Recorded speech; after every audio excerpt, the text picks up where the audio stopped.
안녕하세요. 새내기 구독자인 30대 여자입니다. 여러분은 간혹 사람이 완전 다른 타인을 만나서 친해지는 게 신기하다고 생각하시지 않나요? 사람은 제각기 정말 조금씩은 다 다른 환경에서 다른 교육을 받고 다른 걸 보면서 살아왔는데 그런 사람들이 만나서 관계를 만들고 유지하는 게 저는 새삼 신기하다고 생각하고 있었어요.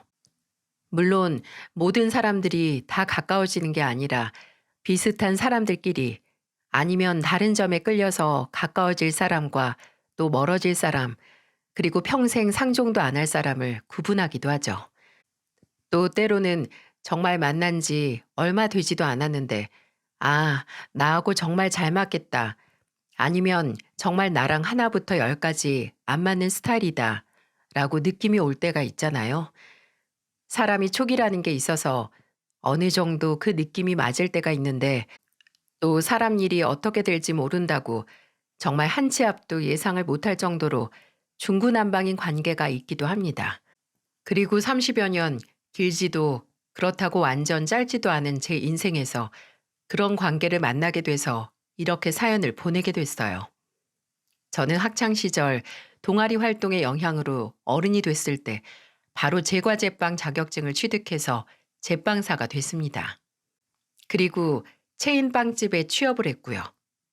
원래 좋아하던 일이 직업이 되면 다시는 쳐다도 보기 싫을 정도로 넌덜머리가 난다던데 일이 힘들긴 했어도 고소한 버터 향과 노릇노릇하게 구워지면서 나는 갓 구운 빵 냄새와 살살 녹다가 굳어서 한층 더 달콤해지는 캐러멜 냄새를 맡으면 그래, 내가 이 냄새 맡으면서 돈 벌려고 이 일을 선택했지 했어요. 그렇게 5년 정도 경력을 쌓다가 정말 좋은 기회로 개인 베이커리에 이직 제의를 받아서 직장을 옮겼어요.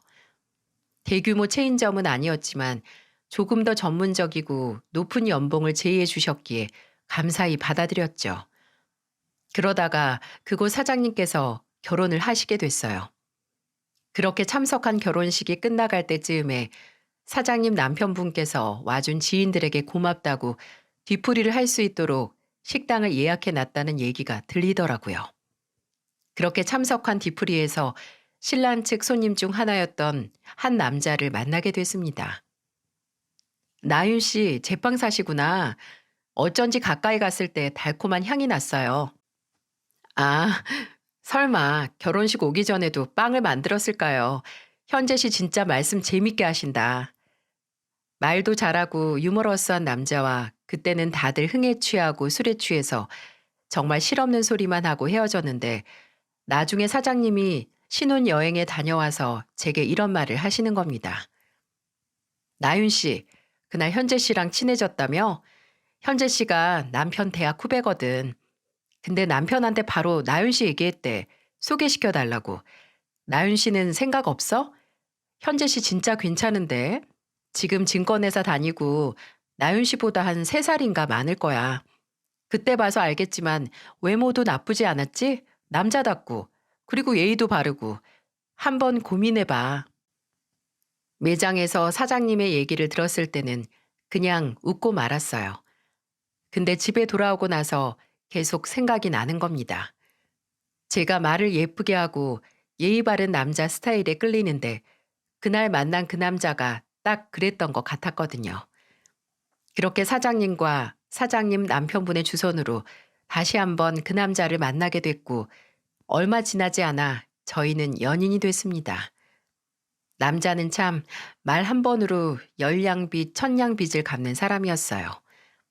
저도 가끔 짜증이 나면 말이 거칠고 어쩔 때는 정말 쌍스러운 말도 내뱉는데 남자는 제 앞에서 한 번도 욕을 한 적이 없었어요. 정말 기분이 나빠도 그저 침착하게 본인의 감정을 나열하고 끝이었죠. 그렇다고 말만 예쁘게 하는 게 아니라 회사 내에서 동기들 중에 가장 승진이 빠를 정도로 성실했어요. 남자와 저는 2년간의 연애를 했고 다음해 봄에 부부의 연을 맺었습니다. 저희 집은 도배 일을 하는 아버지와 주부인 어머니, 무뚝뚝한 동생, 이렇게 단란한 4인 가족인데 남편은 3남 1녀가 있는 대가족의 일원이었어요. 시아버지께서는 묵묵히 정년을 마치시고 퇴직 후에 놀면 몸도 머리도 굳는다고 종종 대리기사 일을 하셨어요. 시어머니께서는 10년이 넘은 추어탕집을 운영하셨고요. 그리고 중소기업에 다니는 아주버님과 의사인 서방님, 지방에서 자리를 잡은 시누이가 있었습니다. 시누이는 지방으로 대학을 간 후 아예 그곳에서 자리를 잡아 1년에 몇 번 얼굴을 보지 못했지만 남매들 사이가 참 좋았어요. 이런 화목하고 북적이는 대가족의 일원이 되는 건 정말 기쁜 일이었고요. 하지만 무엇보다도 제가 남편과의 결혼 후에 얻은 게 있다면 바로 어렸을 적부터 그토록 원했던 자매였습니다. 아주버님은 저와 남편이 결혼하기 3년 전에 먼저 결혼식을 올리셨는데 제 형님이 되는 분이 저와 동갑인 거예요.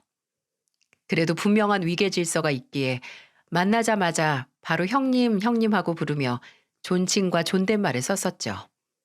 근데 제가 결혼하고 신혼여행에 다녀온 후에 바로 시어머니 생신이셔서 다 같이 시댁에 모였었거든요.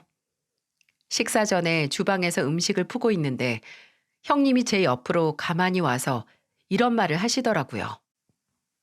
동서, 가만히 생각해 봤는데 우리가 형님 동서 사이이긴 해도 동갑이잖아. 네, 그렇죠. 솔직히 요즘 세상에 그런 거 빈틈없이 지키는 것도 좀 웃기고 우리 둘만 있을 때는 그냥 친구처럼 이름 부르고 말 놓는 거 어때? 그냥 이렇게 어른들 있으실 때나 존칭 쓰고 우리끼리만 있을 때는 편하게 하자. 어? 그래야 더 빨리 친해지지. 솔직히 먼저 선뜻 이야기를 꺼내줘서 얼마나 고마웠는지 몰라요. 동갑내기 형님에게 존칭을 쓰는 게 싫어서가 아니라 저는 늘 친구 같은 자매를 원했거든요. 그런 제게 형님이 먼저 편하게 지내고 빨리 친해지자는 말을 해주니 너무 기뻤죠. 형님은 그날도 제가 시어머니 생신 케이크를 직접 만들어서 갔는데 한 입 먹고는 너무 맛있다. 진짜 본인이 소문난 케이크 맛집 케이크는 다 먹어봤는데 동서가 만든 케이크가 제일 맛있다고 하면서 칭찬을 해줬어요. 저희는 집도 차 타고 20분 거리로 멀지 않아서 서로 집을 왕래하면서 저녁도 같이 먹고 둘이서만 만나서 시간을 보내기도 했습니다. 그러다 할인권이 생겨서 둘이서 호캉스를 간 적이 있거든요. 그때 룸 서비스 시켜서 같이 먹으면서 제가 형님에게 어떻게 먼저 말 놓자는 말을 해줄 수 있었냐고 물었더니 형님은 좀 쓸쓸한 얼굴로 이런 대답을 했어요. 쓸쓸하긴 하지만 결혼하면 진짜 자연스럽게 친구들하고 멀어지게 되잖아. 나도 안 그럴 거라고 생각했는데 그렇더라고. 미혼인 친구들뿐만 아니라 기혼인 친구들도 다 본인 인생 살기 바빠져서 안부 인사도 제대로 못할 때가 많아. 그러니 자연스럽게 가족들한테 더 기대게 되는데 남편이 내 제일 친한 친구가 되긴 좀 어렵잖아. 아무리 부부라고 해도 같은 여자들끼리만 통하는 뭔가가 분명히 있는데 그래서 나윤이 네가 우리 가족 된다고 했을 때 얼마나 기대했는지 몰라. 나윤이 너하고는 그냥 형님 동서 사이뿐만 아니라 친한 친구, 가까운 자매 사이처럼 돈독해지고 싶었어. 그 얘기를 듣는데 공감도 되고 깨달음도 얻을 수 있었어요. 물론 가족은 누구보다 제게 가까운 존재지만 가족이 채워주지 못하는 역할도 있잖아요. 그걸 친구들이 해주는 거고요.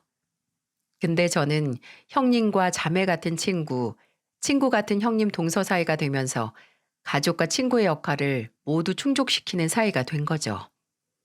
그리고 저도 누군가에게 먼저 이렇게 편하고 뜻깊은 사람이 되고 싶더라고요.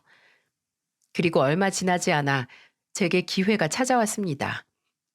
제가 결혼하고 1년 반 정도 지났을 때 서방님이 결혼을 하게 된 거죠. 드디어 제게도 동서가 생기고 형님에게 받은 내리사랑을 전할 수 있다고 생각을 했어요. 근데 그 순진한 생각은 어리석은 착각이었어요. 처음 남편에게 서방님의 결혼 소식을 들었을 때 제가 나이는 어떻게 되고 뭐 하는 사람이냐 물었거든요.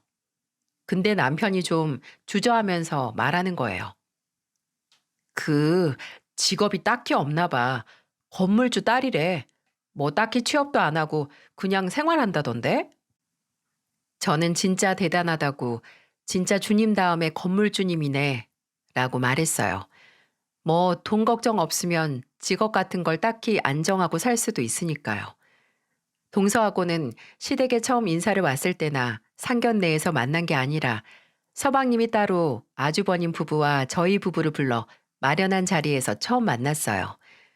동서의 첫인상은 좀 잘 먹고 산 고양이 같았네요. 살집이 조금 있고 새초롬한 고양이상이었거든요. 첫 만남이라서 저도 형님도 또 한 명의 동지를 얻었다는 생각에 한껏 들떠 있고 동서도 굉장히 친절해 보였어요. 동서가 제가 축하의 의미로 제가 만들어 온 컵케이크와 마카롱을 받고 한 말이 없었다면 말이죠. 아, 형님, 파티쉐라고 하셨죠? 감사합니다. 잘 먹을게요. 모양도 그렇고 그럴듯하네요. 그럴듯? 방금 그럴듯이라고 한 거 들으셨나요? 이제 경력이 10여 년이 훌쩍 지난 제빵사인 제게 모양이 그럴듯하다는 말을 하다니 좀 황당했죠. 제가 무슨 생각을 하는지 아는지 모르는지 동서는 제가 건넨 선물 박스를 닫고 본인이 앉은 의자 아래 발 옆에 두는 게 아니겠어요? 그리고 갑자기 본인이 가본 럭셔리하고 비싼 호텔 베이커리와 한남동의 고급 디저트 카페 얘기를 하더군요. 그날부로 제게 동서의 첫인상은 그다지 좋지가 않았죠. 하지만 단편적으로 사람을 판단하고 싶지 않았습니다. 그래서 동서가 결혼하고 나서 종종 저와 형님이 만나는 자리에 동서도 불렀어요. 근데 동서는 시간이 안 된다, 선약이 있다, 병원 예약이 있다, 치과 가는 날, 운동 가는 날이다 등등 참 다양한 이유로 저와 형님의 제안을 거절하더군요. 동서가 뻔히 일을 하지 않는다는 걸 알지만 뭐 바쁘면 어쩔 수 없긴 하죠. 근데 빈정이 상했던 건 매일같이 올라오는 동서의 SNS 사진이었어요. 동서는 호텔 라운지에서 본인의 친구들과 함께 찍은 사진, 필라테스 수업을 듣는 사진, 백화점 매장 앞에서 찍은 사진과 한강에 가서 맥주를 먹는 사진, 또 전시회에 간 사진 등등 매일같이 밖으로 놀러 다니는 사진이 올라왔어요. 그렇습니다. 그렇게 다른 사람들과 놀러 다니는 시간들은 많지만 저와 형님에게 내어줄 시간은 없다는 거죠. 저와 형님이 아무리 동서에게 다가가려고 해도 동서는 스스로 고립되는 걸 선택했습니다. 심지어 명절에 시댁에서 마주쳐도 제대로 된 인사도 없이 불쑥 저와 형님에게 본인 손을 보여주는 게 아니겠어요?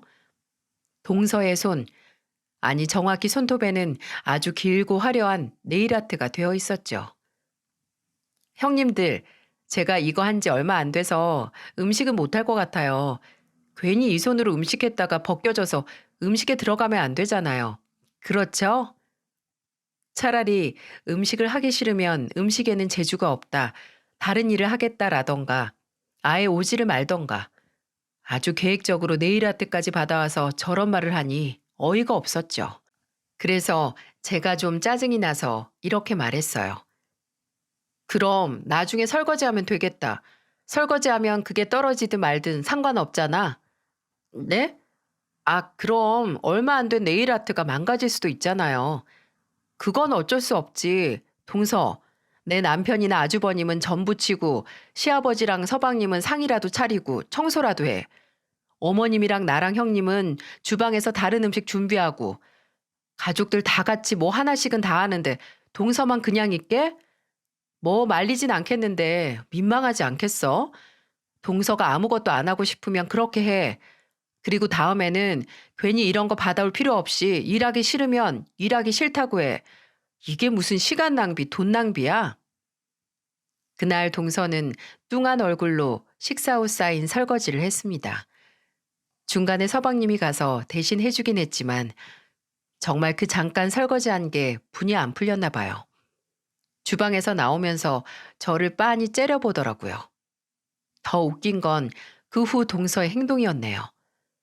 오히려 본인이 자진해서 저와 형님 사이에서 외톨이가 된 거면서 아주 본인이 피해자라고 서방님께 우는 소리를 했나 보더라고요. 남편과 아주버님, 서방님은 야구 시즌에 다 같이 야구장에 갔다가 술자리를 갔거든요. 그날도 주말에 형제들과의 돈독한 우애를 야구 배트로 다지기 위해 나갔었죠. 근데 생각보다 일찍 집에 온 남편의 표정이 너무 안 좋은 겁니다. 왜 이렇게 일찍 왔어? 원래 12시 넘기 전에 아슬아슬하게 오잖아.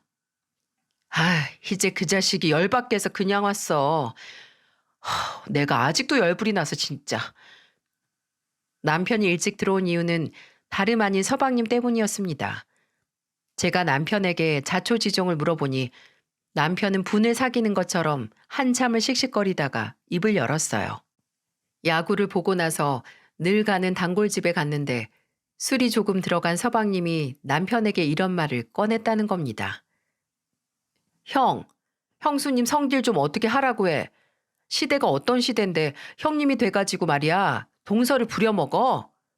뭐? 너 그게 무슨 소리야? 나윤이가 뭘 어쨌는데. 형수님이 우리 정의를 부려먹는다고. 우리 엄마가 시어머니 짓 하는 게 아니라 형수님이 형님 짓 한다더라. 이거 해라 저거 해라 쉴 생각하지 말라고 뭐든 하라고 잡들이 한다는 거야. 큰형도 마찬가지야. 큰 형수님도 왜 작은 형수랑 짝짝꿍해서 정의를 왕따시키는 건데 이게 말이 돼? 지금이 도대체 몇 년도야? 네가 네 와이프한테 무슨 말을 들었는지 모르겠는데 저번에 나윤이가 재수 씨한테 설거지하면 된다고 한 거? 그거 네 와이프가 괜히 일 안 하려고 깨부리다가 지 발등 찍은 거야. 그리고 재수 씨가 그 후로 뭐 한 거 있냐? 무슨 일만 있으면 그냥 선물로 때우잖아. 어머니 생신이든 아버지 생신이든. 너 건물주 딸인 아내 둬서 처갓집 기둥. 아니 건물에 절하면서 사는 거 잘 아는데 너나 재수 씨나 좀 작작해. 명절만 되면 처가 간다고 몇 시간 본가 있지도 않은 게 뭘 잘했다고 형 와이프를 어떻게 하라 말아야? 그래, 희재 너 진짜 요새 너무하지 않냐? 아버지 대리일 하다가 접촉사고로 잠깐 병원에 입원해 계실 때도 너 장모님이랑 먼저 저녁 약속했다고 안 왔잖아. 아니야? 그렇게 남편과 아주버님 그리고 서방님이 2대1의 말다툼이 시작이 됐고 남편은 서방님에게 그렇게 건물주 딸 마누라가 소중하면 주머니 속에 넣어 다니던가. 너 의사라고 건방 떠는 것도 꼴 보기 싫었는데 네가 그렇게 네 형들을 무시하니 네 마누라도 형님들 무시하지. 야, 너 먼저 사과하기 전까지 연락하지 마라. 라고 말하고 자리를 떠났다고 합니다. 진짜 너무 어처구니가 없었네요. 아니 누가 왕따를 시켜요? 누가? 먼저 자발적으로 왕따를 택한 인간이 대체 어느 장단을 맞추라고 지 남편한테 말해서 형제들 이간질을 시키나요? 진짜 너무 억울하고 화가 나서라도 당장 가서 따지고 싶었는데 지 서운한 것만 알고 전달하는 사람한테 말해봤자 지 잘못을 알겠어요? 그리고 나중에 서방님이 저희 부부나 아주버님 부부에게 사과를 전했을까요? 전혀 아닙니다. 오히려 한술 더 떴어요. 형제들 사이가 점점 소원해질수록 서방님은 저희 집안 행사나 연락을 중요하게 생각하지 않았어요. 무조건 서방님의 처가가 우선이었어요. 그러니 더 나아지긴커녕 점점 더 사이가 안 좋아졌죠. 그리고 그런 상황에서 동서는 보란 듯이 아나무인이 됐습니다. 시간이 흘러서 저도 아이를 낳고 동서도 아이를 낳았거든요.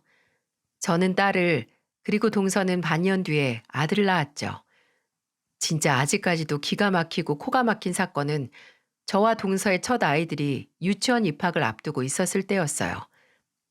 동서는 늘 입이 마르게 조기 교육의 중요성과 유치원 때부터 사람 앞날이 바뀐다고 말을 했거든요. 그러니 역시나 아들을 사립 유치원이나 영어 유치원에 보내기 위해 이리저리 정보를 얻고 연줄을 쌓고 다녔죠. 아직 한글도 모르는 아이에게 영어부터 들이밀어서 가르쳤고요. 동서의 가방에는 늘 영어 단어 카드가 있었고 그맘때쯤 그걸로 아들과 그림을 보고 영어 단어를 맞추는 걸 사람들 앞에서 주구장창했어요. 하루는 시부모님의 결혼 기념일에 시아버지의 제안으로 다 같이 한식집에서 식사를 했거든요. 동서가 제 맞은편에 조카와 함께 앉았는데 또 어김없이 카드를 꺼내서 조카와 영어 단어 맞추기를 하더라고요. 근데 제 딸이 맞은편에서 그걸 빤히 보더니 사과가 그려져 있는 단어가 나오자마자 외쳤습니다. 애플! 어? 소영이도 영어 할 줄 아네. 대단하다. 너도 소영이한테 영어 가르치니? 네? 아니에요, 어머님. 어디 TV 광고에서 본 거 기억하는 걸 거예요. 순간적으로 제 딸에게 사람들의 관심이 돌아갔고 그걸 보던 동서가 기분이 나빴나 봐요. 영어 유치원 입학을 앞둔 조카에게 쏠렸던 관심이 제 딸에게 돌아갔으니 불만이었던 거죠. 갑자기 얼룩말이 그려져 있는 단어를 제 딸에게 보여주더니 이러는 겁니다. 소영아, 이건 영어로 뭔 줄 알아? 성준아, 이건 영어로 뭐지? 지브라. 엑셀런. 소영아, 이건 지브라라고 하는 거야. 지브라. 소영이도 영어 유치원 가고 싶으면 이 정도는 알아야 돼. Right? Do you understand? 근데 아마 지브라를 모르는 애는 안 받아줄 것 같네. 분명 저희 가족은 한식을 먹으러 갔는데 혼자 기름진 양식을 먹은 건지 갑자기 혀에 기름칠을 잔뜩 하고는 제 딸 앞에서 아주 오만하게 영어를 남발하는 동서. 기가 차고 솔직히 안쓰럽기까지 하더군요. 제 딸은 영어 유치원에 갈 계획도 없는데 마치 영어 유치원에 가는 조카를 부러워하기라도 하는 듯 말이죠.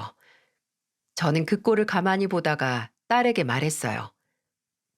딸, 오늘 영어 공부한 김에 이것도 배우자. 밥상머리에서 밥 안 먹고 다른 짓 하다가 같이 있는 사람들을 불편하게 하는 걸 무례하다라고 해. 엄마가 가족들끼리 밥 먹는데 소영이가 밥 안 먹고 TV 앞에 가서 있으면 그건 무례한 짓이야. 라고 하잖아. 그치? 어. 그리고 무례하다는 영어로 루드라고 해. 루드. 따라해봐. 루드. 맞았어. 이제 안 잊어버리게 시험해보자. 뭐가 좋을까? 음, 앞에 있는 작은 엄마한테 해볼까? 작은 엄마한테 해봐. You, rude. You, rude. 제 딸이 고사리 같은 손으로 손가락질까지 하면서 당신 무례하다라고 영어로 말을 하니 동서의 표정이 기가 막혔습니다. 가족들은 모두 그저 귀엽다, 잘한다라고 했지만 동서는 약이 바짝 올라서 입술을 잘근잘근 깨물었어요. 또 조카가 제가 만든 쿠키를 정말 좋아하거든요. 저만 보면 작은 엄마 과자 주세요 할 정도로 아주 좋아했어요. 제가 동서를 미워하지 조카까지 미워했겠어요? 그래서 늘 가방에 딸을 위해 가지고 다니던 수제 쿠키를 손에 쥐어줬죠. 그날도 저를 보자마자 쿠키를 찾는 조카에게 과자를 주려고 하는데 동서가 대뜸 이러는 겁니다. 형님, 과자 주지 마세요. 성준이한테 요새 유기농 음식만 먹이고 있거든요. 일찍 먹는 걸 관리해야 소화 비만도 피하고 몸 체질도 관리할 수 있거든요. 솔직히 좀 꼴값이다 했지만 본인 아이니까 알아서 하라고 했습니다. 저야 뭐 상관없죠. 근데 그때부터 조카의 생떼가 시작이 됐어요. 쿠키가 먹고 싶다고 고래고래 소리를 지르면서 울기 시작한 겁니다. 동서가 나중에 백화점 가서 유기농 과자를 사주겠다 달래도 조카는 듣지 않고 울어제꼈어요. 저는 모른 척하고 제 딸과 자리를 피했고요. 그리고 1시간 뒤에 동서가 조용히 제게 오더니 눈도 못 마주치고 뭐라 했는지 아세요? 형님, 혹시 쿠키 좀 남았어요? 성준이가 포기를 안 해서. 웃긴 소리지만 그때 다시 한번 제빵사가 되길 잘했다는 생각을 했습니다. 저는 코웃음을 한번 치고 동서에게 마지막 남은 쿠키를 건넸고 동서는 그래도 염치는 있는지 두 손으로 그걸 받았어요. 그러다 그렇게 지만 잘났고 저와 형님에게 선을 딱딱 긋던 동서가 바뀌게 된 사건이 터졌습니다. 하루는 제 딸과 조카의 인형이 뒤바뀌게 된 걸 발견했거든요. 똑같이 코끼리 모양의 인형이긴 했는데 다른 인형이긴 했어요. 저번에 시댁에서 만나서 서로 교환을 했다는 거예요. 근데 동서에게서 조카가 그 인형을 찾는다는 연락을 받았고 제가 동서네 집 근처에 갈 일이 있어서 가는 김에 인형을 교환해서 다시 오기로 했죠. 근데 동서가 사는 아파트 앞에서 전화를 했는데 받지를 않는 겁니다. 그래서 서방님에게 연락을 해서 자초지종을 설명을 하고 공동 현관문 비밀번호와 현관문 비밀번호를 물어봤죠. 내가 오는 걸 빤히 알면서 외출했나 보네 라는 생각을 하면서 동선의 집으로 들어갔는데 이게 무슨 일인가요? 거실 한복판에 동서가 쓰러져 있는 겁니다. 저는 놀라서 엎드려 있는 동서를 바로 눕혀서 깨웠고 동서가 식은땀만 흘리면서 의식을 되찾지 못해 119에 바로 전화를 했어요. 응급실에 도착하고 보니 동서가 그 당시 먹고 있던 다이어트 한약의 부작용으로 쇼크가 와서 쓰러진 거고 저는 전혀 의도치도 않게 동서의 목숨을 살린 꼴이 됐습니다. 그래도 동서는 물에서 건져냈을 때 보따리를 달라 할 정도로 아나무인은 아니었어요. 그 후로는 먼저 전화 형님에게 연락을 해서 만나자고 하는 게 아니겠어요? 형님과 저는 의아하고 솔직히 좀 왜 이제 와서? 라는 생각이 들었지만 또 궁금하기도 해서 약속 장소로 나갔죠. 분위기 좋은 카페에서 동서는 되게 어색하게 저희를 기다리고 있었고 저희가 무슨 심경의 변화로 그렇게 불러낼 때 모른 척 하더니 이제 먼저 만나자고 하냐고 하니까 동서는 우물쭈물하면서 이렇게 대답을 했습니다. 저도 나이가 좀 들고 주변 친구들도 하나둘 다 결혼하니까 알겠더라고요. 남은 어차피 남이고 가족이 최고더라고요. 그렇게 죽고 못 살던 친구들이 나 쓰러져서 입원했다는데 병원에 한 번 문병도 안 오고 저랑 그렇게 사이 안 좋았던 형님이 응급실에서 처음부터 끝까지 저 챙겨주는 모습 보고 계속 이렇게 지내면 안 될 것 같다고 생각했어요. 저도 알아요. 제 성격이 좀 쌀쌀맞은 거. 아무튼 우리 애들 나이도 비슷한데 우리가 잘 지내면 애들도 평생 친구 생기는 거잖아요. 이제 예전같이 선 긋고 밉살 맞게 행동 안 할게요. 그동안 죄송했어요. 그렇게 자존심 세고 콧대가 하늘을 찌르던 동서가 그래도 응급실 사건을 계기로 조금은 달라질 생각을 했구나 했어요. 남들에게 기대 못할 기회를 가족은 조금 더 너그럽게 줄 수가 있잖아요. 저랑 형님은 그래도 이제 잘 지내보려고 먼저 한 발자국을 내디딘 동서에게 다시 한번 기회를 주기로 했어요. 근데 그냥 이렇게 이야기가 끝났으면 얼마나 좋았을까요? 저와 형님, 아니 특히나 저는 그 기회를 제공한 걸 뼈저리게 후회하게 됐습니다.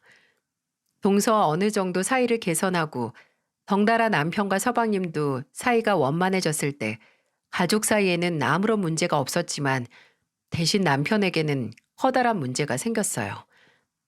남편이 다니던 회사 사정이 안 좋아서 직원들 인원 감축과 동시에 연봉 절감과 직위 자청까지 일어났죠. 당시 과장이었던 남편도 회사에 분 피바람을 피할 수 없었어요. 남편은 어마어마한 연봉 하락과 좌천이라는 결과에 이럴 거면 차라리 그만두라는 게 아니냐고 불만을 토로했어요. 그만두고 다른 일을 시작하는 게 낫겠다고요. 회사가 점점 기울어지는 게 눈에 보이기도 했고 그곳에서는 미래도 보이지 않았기에 남편은 큰 마음을 먹고 퇴사를 선택했어요.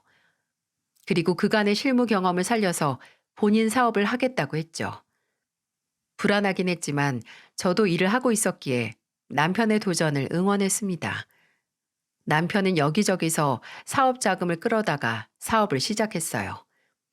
근데 사업 정말 아무나 하는 게 아니더라고요. 회사에서는 그렇게 능력을 인정받고 유능했던 남편이 개인 사업을 하자마자 우왕좌왕하고 너무 힘들어하는 게 보이는 겁니다. 그래도 남편은 벌려놓은 게 있으니 포기를 하지 않았어요. 잠도 하루에 3시간 정도밖에 자지 않고 어떻게 해서든 성과를 내기 위해 1년 동안 죽어라 일을 했습니다. 하지만 현실에서는 들인 노력이 성공에 비례하지 않더라고요. 사업은 일말의 흑자가 아닌 적자만 냈고 시간이 흘러 시작할 때 빌린 대출금을 갚아야 할 때가 왔어요. 은행뿐만 아니라 지인들과 가족들에게 빌린 돈을 갚아야 할 때가 온 거죠. 생활은 어떻게 제 월급으로 유지가 됐지만 대출금은 진짜 답이 안 나오는 겁니다. 그러다가 남편에게 돈을 빌려줬던 동창 중 하나가 급하게 돈을 갚아달라고 했고 엎친 데 덮친 격으로 은행 이자까지 나가야 하니 다 따져보니까 다음 달까지 3천이라는 돈이 필요하다는 결론에 도달했어요. 사람이 진짜 곧 산사태 마냥 무너져서 나를 질식시킬 만한 문제 앞에서 얼마나 무기력해지는지 알고 싶지 않았습니다. 진짜 막막했어요. 돈에 쫓기는 기분이 바로 이거구나. 정말 사람 피를 말리다 못해 속이 바짝 타들어가는 것만 같았죠. 남편은 본인이 벌려놓은 일이 이 지경이 됐다는데 좌절했고 그걸 지켜보는 전 더 죽을 맛이었죠. 하지만 어떻게 해서든 돈을 마련해야 했기에 저는 친정 부모님과 동생에게 사정을 해서 어떻게 2천 정도는 마련을 했습니다. 근데 나머지 1,000만 원은 어디서 구하냐고요. 시부모님께서는 이미 남편이 사업 초기에 손을 벌려서 더 이상 손을 벌릴 염치가 없었고 아주버님도 도움을 주신 후였어요. 사면 초가 전진도 후퇴도 바닥으로 꺼질 수도 하늘로 솟구칠 수도 없는 그런 상태였어요. 당장 어쩌지도 못하는 제 머릿속을 스친 건 바로 동서였어요. 그맘때쯤 사이가 좋아졌다고 착각한 동서 말이죠. 백화점에서 하루에 3, 400 쓰는 걸 우습게 하는 건물주 딸인 동서 말입니다. 저는 며칠 밤낮으로 고민을 했어요. 진짜 한번 말이나 꺼내볼까? 아니면 아닌 거고 만약 되면 평생 은인으로 모실 각오까지 하고요. 저는 바위 덩어리 같은 다짐을 목구멍으로 삼켜내고 동서에게 연락을 했어요. 동서가 좋아하는 양념갈비 재워놨으니 조카 유치원 보내고 잠깐 들러서 점심 같이 하자고 말이죠. 동서가 원래 제 음식을 좋아했기에 단번에 오케이를 했고 저는 동서가 오기 전까지 어떻게 말을 꺼낼까 고심을 했습니다. 눈앞에서 지글지글 달콤하고 윤기 도는 갈비가 익어가고 있어도 제 머릿속에는 언제 동서에게 돈 이야기를 꺼낼까 뿐이었어요. 그런 제 속을 모르는 동서는 하고 있다던 덴마크인지 프랑스인지 아는 다이어트도 있고 고기를 2점, 3점씩 먹고 있었죠. 저는 동서의 배가 어느 정도 찼을 때 넌지시 말을 꺼냈습니다. 동서, 혹시 서방님한테나 형님한테나 지금 우리 남편 상황 들었어? 네? 뭐요? 아, 작은 아주버님 하는 사업이요? 뭐 투자인가 그랬죠. 계속 적자만 난다는 건 들었어요. 근데 원래 사업은 3년까지 흑자 볼 생각하면 안 된대요. 그래서 많게는 5년 정도의 사업 자금을 확보한 다음에 그때 일을 벌려야 안전하다고. 그치, 맞아. 진짜 아무나 하는 게 아니더라. 너무 만만히 봤어. 남편이 사업 시작하고 빌린 돈만 산더미야. 매 시간 눈덩이처럼 불어나는 것 같고. 그래서 말인데 동서, 정말 내가 이런 말 꺼내기 너무 미안하고 염치가 없고 진짜 부끄러운데 진짜 더는 어떤 해답이 안 나와서 이렇게 동서한테 부탁하는 거야. 혹시 나 딱 1,000만 원만 빌려줄 수 있을까?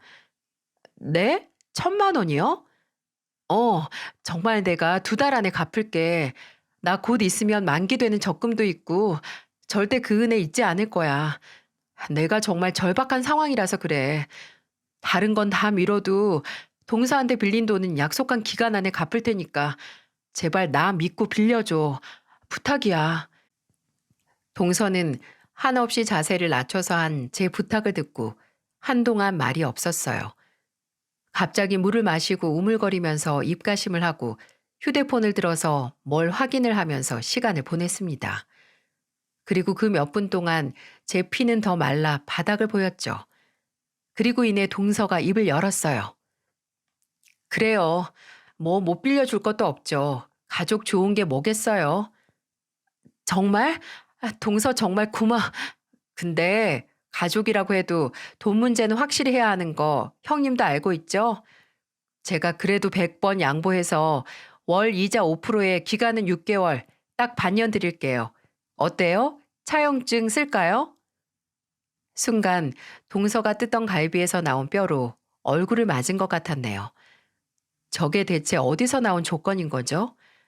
동서는 마치 아량을 베푸는 사람처럼 인자한 얼굴로 저를 쳐다봤습니다.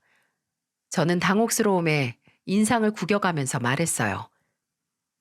동서, 차라리 빌려주기 싫다고 그래. 1,000만 원에서 5%면 50만 원이고 6개월이면 300만 원이야. 내가 그 정도 이자 줄 여유가 있으면 동서한테 돈 얘기 안 하지. 제가 언제 빌려주기 싫대요? 형님, 원래 어디서 빌리든 이자는 붙잖아요. 제가 그래도 가족끼리 너무 팍팍하니까 10%도 아니고 딱 5%만 받겠다는데 이것도 힘들다고요? 통장에 1,000만 원 여윳돈도 없어서 절박한 사람이 할 얘기는 아니죠. 누가 보면 동서 전문적인 사채업자인 줄 알겠네. 아니야, 내가 실수했어. 그래도 요즘 사이가 좀 괜찮아진 것 같고 내 상황 이해해 줄 거라고 생각했는데 그럴 리가 없지. 사람이 단기간에 바뀌면 갈대라고 하잖아. 동서, 오늘 내가 한 말 못 들은 척해. 세상 모든 사람한테 빚을 져도 동서 같은 사람한테는 절대 빚지는 거 아니지. 무슨 꼴을 보려고? 저희 사이에는 삭막하고 차가운 정막이 흘렀습니다. 얼굴에는 우울한 살기가 도는데 누구 하나 입을 안 열었어요. 근데 그때 저희 집 현관문 도어락 열리는 소리가 들리고 시어머니께서 들어오시는 게 아니겠어요? 연락도 없이 이 시간에 무슨 일이시지 싶어서 봤는데 시어머니 두 손에 바리바리 들린 짐을 보고 알 수 있었어요. 저희 집 상황이 안 좋아졌을 때부터 시어머니는 보기 안쓰럽다고 한 달에 2번씩 반찬을 만들어서 가져다 주셨거든요. 근데 가게 일이 바쁘니 늘 제가 가지러 갔었는데 그날은 직접 찾아오신 겁니다. 어머님, 저 부르시지 직접 오셨어요. 어떻게 매번 일하는 애를 불러. 오늘 너 빵집 휴무라고 했잖니. 쉬는 날은 그냥 아무것도 안 하고 쉬어야지. 둘이 점심 먹고 있었어. 근데 둘 다 표정이 왜 그러니? 맛있는 거 먹고. 저는 표정 관리를 한다고 했는데 재채기 마냥 숨겨지지 않았나 봐요. 동서도 뚱한 표정 그대로였고요. 요새 사이가 좋아졌다고 보기 좋아하시던 시어머니께서는 또다시 이상한 기류를 감지하셨는지 무슨 일이냐고 싸웠냐고 질문을 하기 시작했어요. 저는 시어머니께 또 돈 걱정을 끼치기 싫어서 입을 다물고 있었는데 갑자기 동서가 우는 소리를 하더군요. 어머님, 저 너무 억울해요. 글쎄 형님이 먼저 1,000만 원이나 되는 돈 빌려달라고 했는데 제가 조건을 다니까 바로 뭐라고 하지 뭐예요? 제 딴에는 형님 생각하고 괜히 돈 문제로 감정 상할 일 없게 적절한 조건 제시했더니 그것도 싫다고 하시잖아요. 진짜 너무하지 않아요? 돈? 아휴, 나윤아, 또 무슨 일 있니? 아니, 정희 너는 무슨 조건을 달았는데? 네? 아, 별것도 아니에요. 월 이자 5%에 차용증 쓰고 6개월 안에 갚으라고요. 뭐? 이자? 아니, 1,000만 원에 이자 5%면 그게 얼마야? 50만 원이요, 50만 원. 요새 그 정도 이자 받고 빌려주는 데가 어딨어요. 진짜 거저죠. 근데도 형님은 예전에 악감정이 안 풀리셨는지 저 같은 애한테는 돈 안 빌린다고 하시는 거예요. 진짜 제가 억울해서 진짜. 솔직히 진짜 급했으면 이 조건도 감지덕지. 어? 그때였습니다. 제게 눈을 흘기면서 시어머니께 억울함을 토로하던 동서의 얼굴이 거의 170도로 돌아가게 된 게 말이죠. 동서의 말을 가만히 듣던 시어머니께서 바닥에 반찬통이 든 쇼핑백을 던져두고 그대로 동서 앞으로 가서 동서의 뺨을 쳐버린 겁니다. 매번 넘치는 것처럼 자랑하던 돈 차라리 빌려주기 싫으면 싫다고 해. 가족끼리 돈으로 사람 비참하게 만들지 말고. 어머님, 넌 어떻게 애 낳고 몇 년이 지나도 애가 달라지지가 않니? 어쩜 이렇게 철이 없고 애가 못 됐어. 내가 저 결혼하고 네 형님들한테 어떤 식으로 굴었는지 모를 줄 알아? 돈 좀 있다고 우리 집 무시하는 건 그래. 모른 척 넘어갈 수 있는데 네 목숨 살려준 나연이한테 어쩜 이럴 수가 있어. 너 지금 몸에 아무 문제 없이 숨 쉬는 게 누구 덕분인데. 나윤이가 쓰러진 너 발견해서 응급실로 데려가서 그런 거 아니야. 근데 네가 돈으로 모멸감을 줘? 네가 그러고도 사람이니? 사람이야? 어머님은 왜 저한테만 그러세요? 형님이 저한테 돈 맡겨놨어요? 제 돈이니까 제 마음대로 하겠다는 건데 왜 빌려주겠다는 제가 욕을 먹고 이렇게 맞아야 하는 거냐고요. 네가 그냥 빌려주겠다고 했니?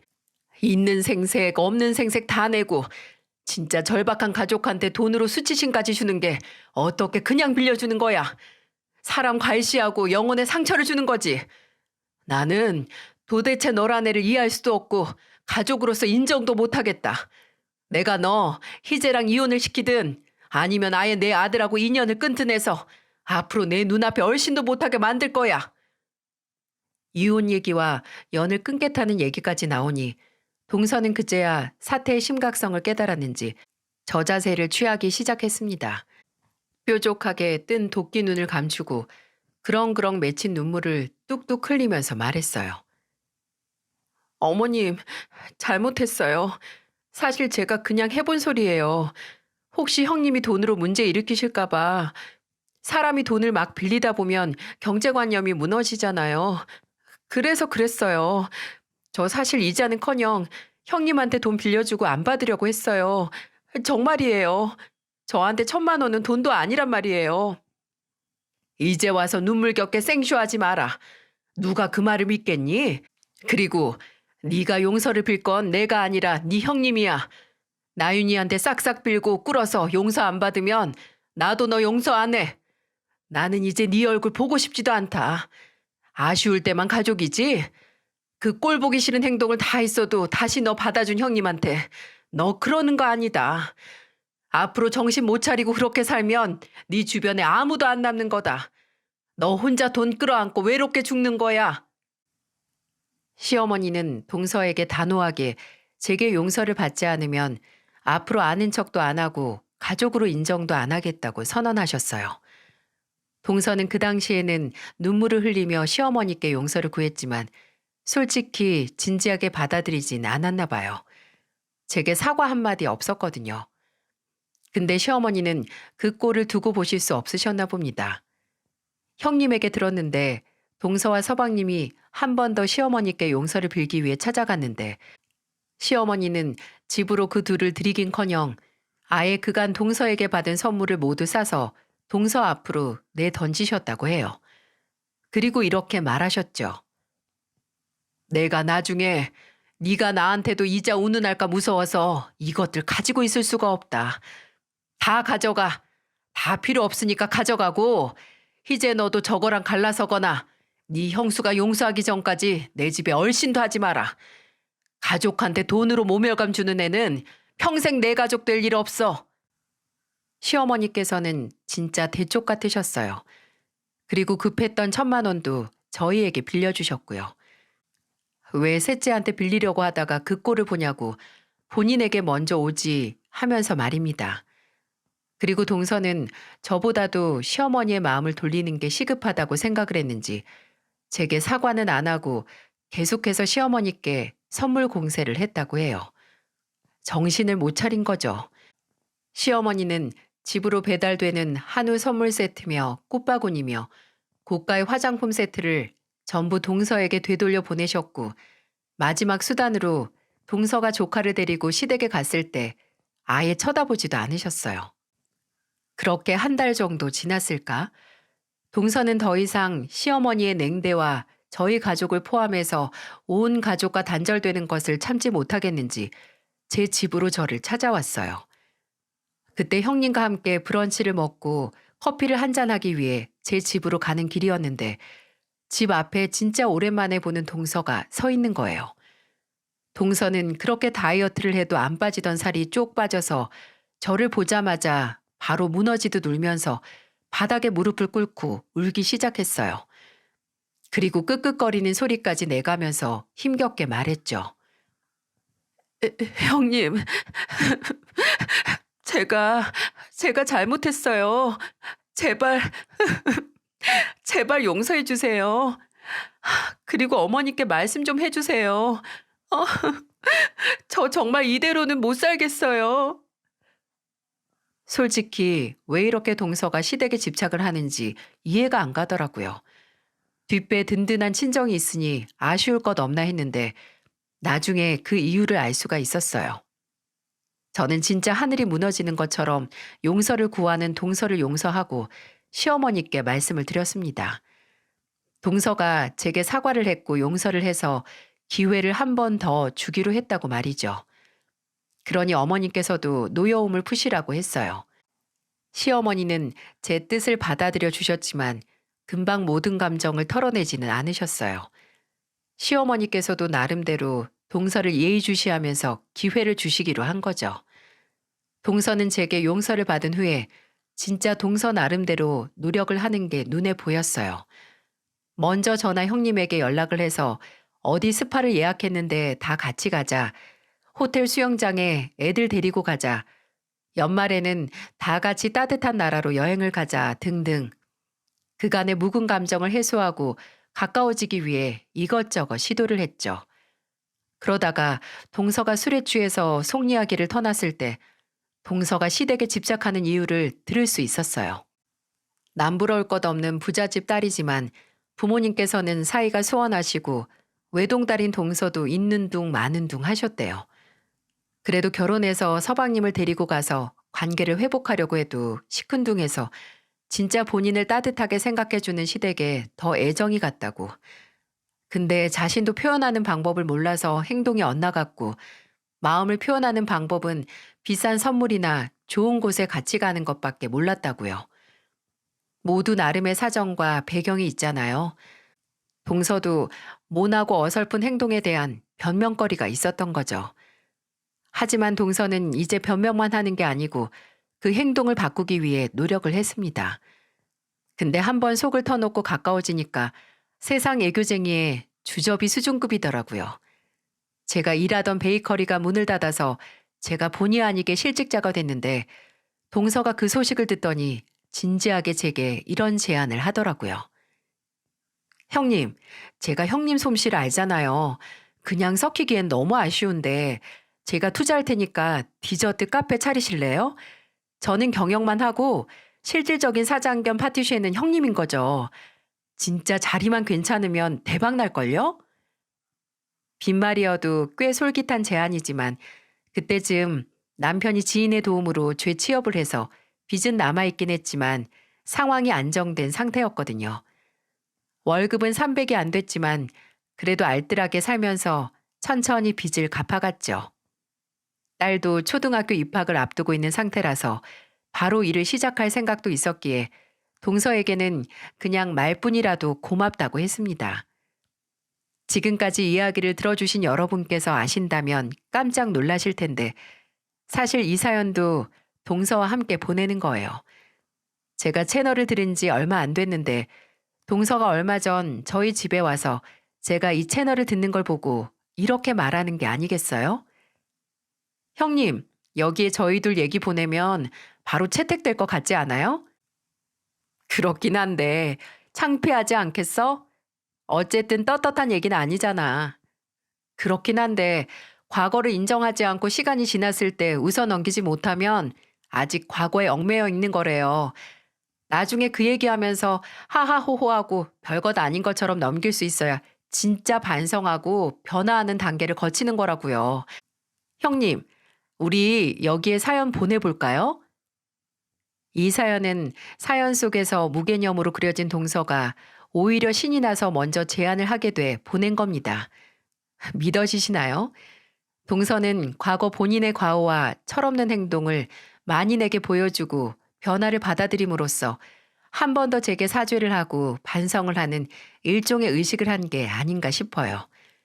진짜 저도 동서도 서로 이 정도로 가까워질지 상상도 못했는데 모두 시어머니의 영향과 도움이 컸죠.